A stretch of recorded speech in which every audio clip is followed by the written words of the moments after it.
Chris Durt, he studies philosophy, psychology, and computational linguistics in Heidelberg, Taxon, and has masters from the Munich University, and also did PhD studies at University of California, Berkeley, and Santa Cruz. Subsequently, he worked as a guest lecturer at Berkeley and then research assistant and principal investigator in several projects on AI, the self, consciousness in Heidelberg, Vienna, and Freiburg, and led a couple of grants recently within the EU Horizons program and the German DFG and Volkswagen Foundation. And now, Chris, if I follow you correctly, you are based in Technical University of München, right? Correct, yes, thank you. So over to you, Chris. LLMs and the patterns of human language use. We have half an hour for the first talk, half an hour for the second, so the session is going to be about an hour long, and then we have 15 minutes for Q&A. But you may, if you want to have more space for questions and directly to you, you may squeeze it to 25 if you prefer, or 20. That's fine as well. But no more than 30 minutes, please. I'm going to chair the session from here. So over to you, Chris. Yes, thank you very much for that kind introduction, Marcin. I'm very happy to be here, and I think this is a really interesting workshop because bringing in phenomenology into this topic is something I deem to be very important. It has been a little neglected in the discussion of artificial intelligence. I started doing artificial intelligence and looking into that. That's already many years ago. And then came to phenomenology because I realized that phenomenology is a really great method and tradition to look into problems of artificial intelligence. And that's not because I think that artificial intelligence would be something that would develop a kind of phenomenology where artificial intelligence is like an intelligence in a real sense, where it develops a mind and has a phenomenal experience, but because phenomenology is able to pick up a lot of issues and contribute a lot of insights to issues raised by artificial intelligence. And that is, I think artificial intelligence is not a kind of new intelligence in the literal sense, or a new mind, a new kind of being that we have, but it is operating with meaning or patterns, I will argue more precisely, that in humans change meaningful relations. That means we understand the output of AI as something, as an intelligent answer, for instance, to prompts, or to something that can change our experience in meaningful ways. And that allows AI to enter a new realm, so to say, of the human mind without having experienced itself, nevertheless changing human experience. And this notion of experience is something that has been excluded from the discussions of AI. As Marcin mentioned, there is a rather difficult relation between phenomenology and AI studies. And I think this is really something that needs to be overcome, because experience is really important for what AI is doing, because it changes our experience. And this is something I want to look in today. So my talk is a little rather explorative and maybe a little visionary too, because I think according to what I read about this workshop, it is supposed to be something more exploratory, where we look into options, what phenomenology can contribute to the topic of artificial intelligence, and in particular large language models, and how they change the human mind, and especially in relation to psychiatric issues. So my title is Large Language Models and the Patterns of Human Language Use. This goes back to a publication, a paper Thomas Fuchs and I wrote. It was published very recently in Okay, now the clicker doesn't work. In this book, Phenomenologies of the Digital Age, and this is something I want to build on and explore a little bit further. You can access that paper online on my website. Just download it from there. And yeah, this is something to build on, but I'm not restricting myself to what we wrote there. What I rather want to argue is that there are different kinds of patterns involved. So patterns of human language use are kind of central here because they stand between the stochastic patterns, which large language models make use of, and experiential patterns that are important for human language understanding. But of course, like I could have called this talk also large language models and experiential patterns, for instance, just to have that reference to the to that paper and to other work I did. I chose that title. So let's look first into what are the stochastic patterns that large language models work, and then come to the other kinds of patterns. I try to make this rather fast so we have a little time for discussion. This is a workshop I co-organized last summer on large language models. I chose this title or the poster of the workshop because you see the different patterns here that are the patterns that large language models like ChatGPT work with. That means when they have a text like this title, large language models and the patterns of human language use, they cut this into parts, so-called tokens, right? So one token is capital L, and another one is capital M, small s, and so on. So you have these different tokens which are then processed by the machine. So this is the first step of what a large language model basically does when you enter a prompt. Analyze this into different tokens. Now, for instance, the token pattern is not just one token, but you can see here there's a patterns with an S, then there's a patterns with an S, so the plural with an empty space before that.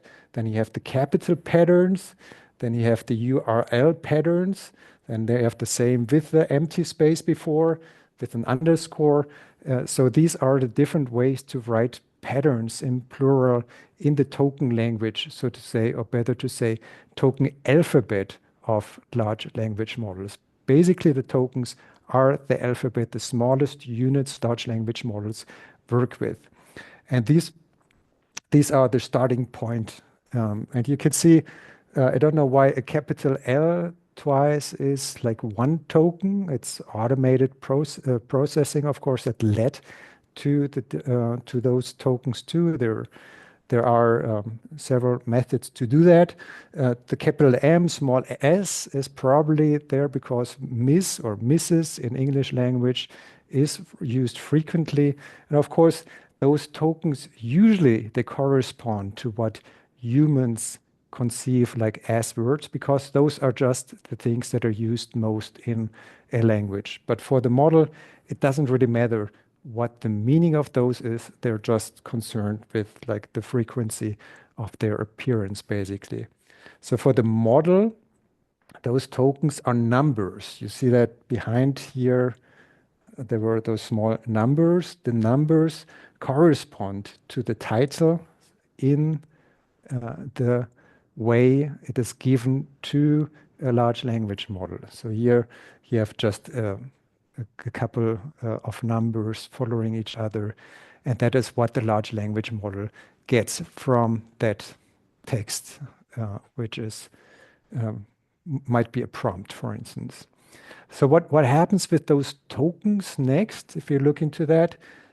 So the transformer architecture, that is the modern architecture that has been around since about 2017, which replaced like the recurrent neural networks before. And it is built in this way that the tokens are turned into vectors. And that basically is the space of relations between tokens that has been determined in the development of the model. So by feeding the model incredibly large amounts of text, like the whole internet, everything basically people could get their hand off in digital form would be used to train the model. The model would predict future tokens and check whether the weights given in the model would lead to the output corresponding to the token that was expected, which would be hidden to the model. That's like the most popular way to train those models. So from this large training set, all those vectors were extracted, so to say. The tokens are transformed into these vectors. They're as a word embedding table. They are using to transform the tokens into vectors.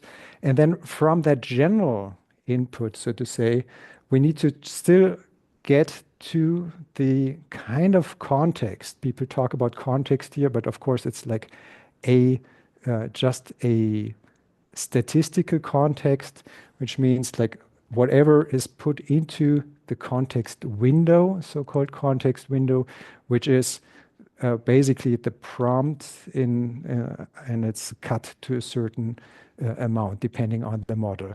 So you have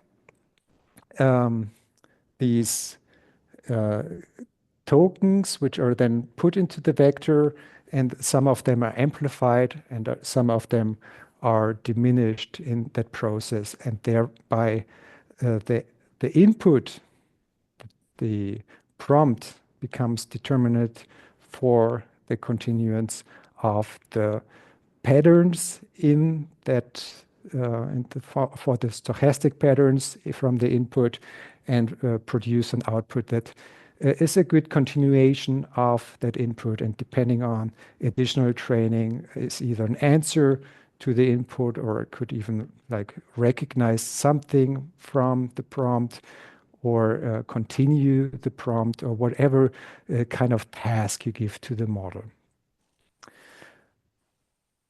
This is basically the idea of, or what is happening in the model. They're just numbers, and these are related to other numbers. And in the end, there's an output of numbers, which is then again translated into tokens. And those tokens are translated into or put into what we then receive as an output. There is no understanding in any human-like sense in there. And I think asking for understanding within that model doesn't really get us to what happens. Because what happens is that these stochastic patterns the model work with correspond to patterns of human language use. That is, not to all patterns of human language use, right? Language use can comprise a lot of things: gesticulation, intonation, a lot of other things. Large language models as we have them today basically only work with text, that is, text taken from a digital form. And that already is a big reduction of human language use. But also, of course, human language use is not there in itself just speaking in a continuance, but in a wider context where experience also has a part. So let's look into the patterns of human language use before we then come to experiential patterns. Now, there's different theories about how to think of meaning, because here questions of meaning and understanding are raised. So the most popular conception of meaning, I think, in philosophy, which is also applied in some thought on large language models, for instance, to argue against the possibilities that large language models can understand. That most common form of meaning, of thinking about meaning, is the representational theory of meaning.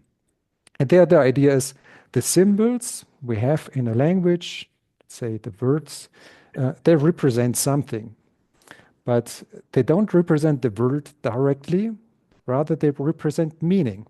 Meaning, of course, a big philosophical question, what exactly is meaning? But meaning is thought to be something in between symbols and the word that mediates the relation to the word. And the idea of people like Bender and Kohler is that the symbols by themselves, they don't lead to an understanding if they're not grounded somehow in the word. And only then there is something we can say that there is an understanding of meaning.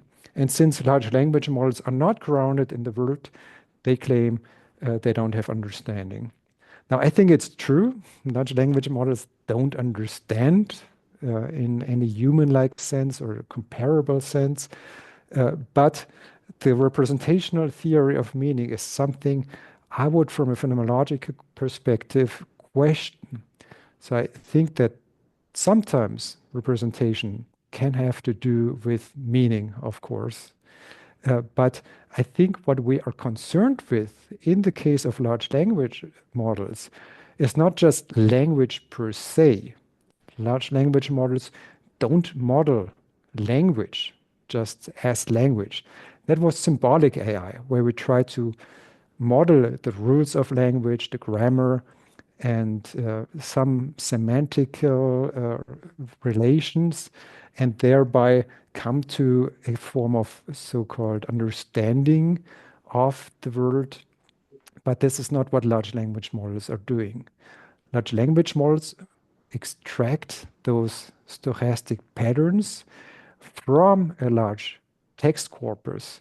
And that text corpus is not just language per se, but is language used in certain contexts, right? Language we gather from the internet on some website is meant to do something. People read it, for instance, to extract some information. So there's a use already, and large language models predict that use in the text corpus. So they're not just working with meaning, they work with not just with language, but with language use. And here I think the use theory of meaning comes in handy. So this is something usually attributed to Wittgenstein, but I think it's not just Wittgenstein who thinks in this way, but also phenomenology in some important sense. So the idea of the use theory of meaning is that if we think of the symbols, they are merely parts of a process of sense making. We can say they scaffold human sense making. That is, they're used to communicate, for instance, or to think. Symbols help us to remember things. So these are things that help us doing things we could do possibly without symbols to a certain extent. But words, if we think of words here, words are there to help us in sense making, in communicative interactions, in things we're doing already. And these are all interwoven in the word. So there is already something going on basically where language helps us doing things in more precise things and ways, and maybe even do things better, and maybe even do new things that we wouldn't be able to do without language. This is not just because language can represent things, but because language as usage of words is involved in sense-making processes. So if you think of just this connection between symbols, sense-making, and word, what does phenomenology have to do with that? Well, I think everything.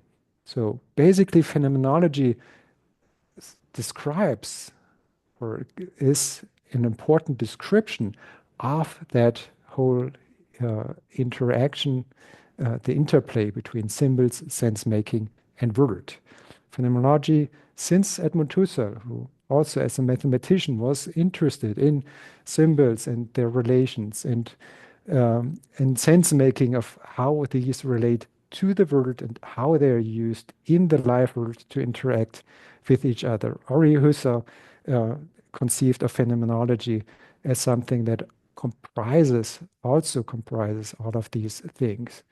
So I do think that we can apply phenomenology to this whole idea of language use and to discover in a better way how that relates to experience. So let's go to experiential patterns. Experiential patterns, of course, have been investigated in psychology and philosophy for a long time. Think of Gestalt psychology, for instance, where patterns in perception are important. And I think these are also important for language.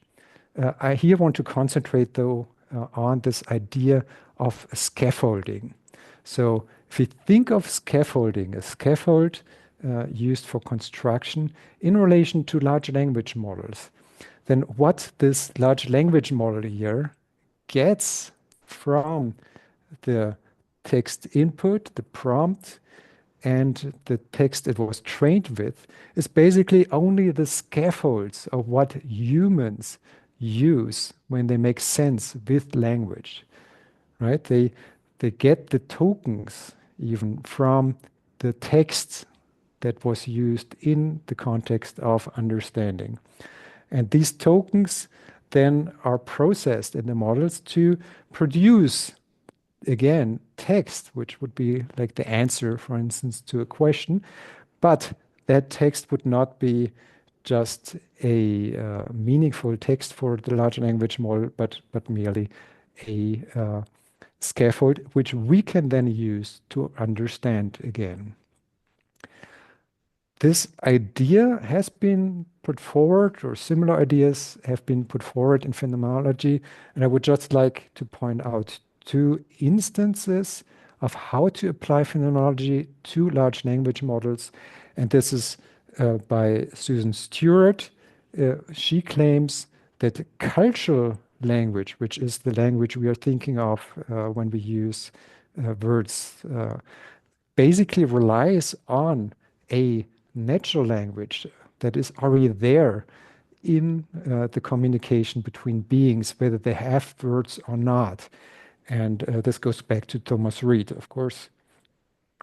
And for natural language, and by implication then also cultural language, a phenomenological background is needed to exchange. The co-constitution of meaning happens, co-creation of meaning happens in a shared world where there is an interaction between conscious beings or beings who are aware of each other and in relation to the world.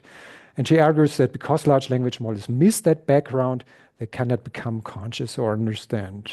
And then language, she says, is a big deceiver because it makes it look as if there was understanding, intention, and consciousness where there is none. So large language models produce that. We bring in the missing experience and understanding when we read the text of a large language model. And that makes it easily appear as if there was something going on in a large language model. We are used to communicate with other humans which are understandingly relating to us, at least sometimes, and infer from that to large language models that there must be something in the large language models where, in fact, all they produce is numbers, basically. Another instance I would quickly like to point out is Thomas Fuchs, who also wrote that paper. And we drew on a previous idea he published on language production in relatively free speech. He compares the speech to the potential cone in Edmund Husserl. That is, from the now, there is a cone of things that might come in the future, and some in the close future are more probable than others. So the improbable events are at the borders, and the most probable events are in the middle.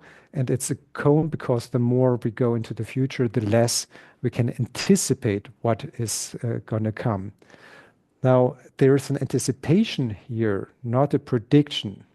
Maybe you can use predictive models to somehow model the anticipation, but for humans, it's not really something like for machines where there is just a prediction of the next word or something, but there is anticipation of possible continuances, and there is a intertwinement between unconscious production of possible words and conscious awareness of that and guiding of those processes. So just to finish with two citations here, where Thomas Fuchs says the words unfold in the assembly themselves in the speech without conscious control, following our overarching interest and intention. There is something that the words do, so to say, by themselves without our conscious control, but they're following our overall interest and intention. We're doing something with words.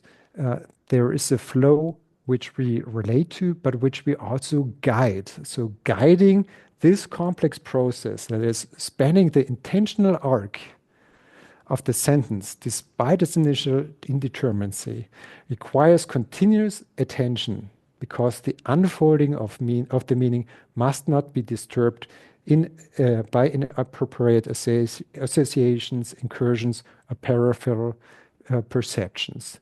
So there's some intertwinement of unconscious processes and a guiding through our awareness taking place. And in this middle field of anticipation and guidance of conscious awareness of our perception of the meaning in relation to our imagination and experience, that is where the experiential patterns come in. And I'm not saying that the stochastic patterns directly model experiential patterns. What they models are patterns of human language use. And in these patterns of human language use, so to say, when we read them, then we bring in experience, which means experience is actually not in the patterns of language use themselves or in the stochastic patterns used to model them, but we bring them in again. And this might be also why they're not really part of the language use in the narrow sense, in the use of words, because they're so self-evident, they don't turn up. We don't need to write them down again.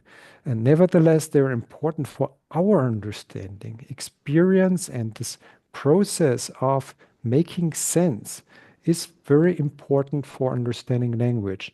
And forgetting it will not explain us what large language models can do.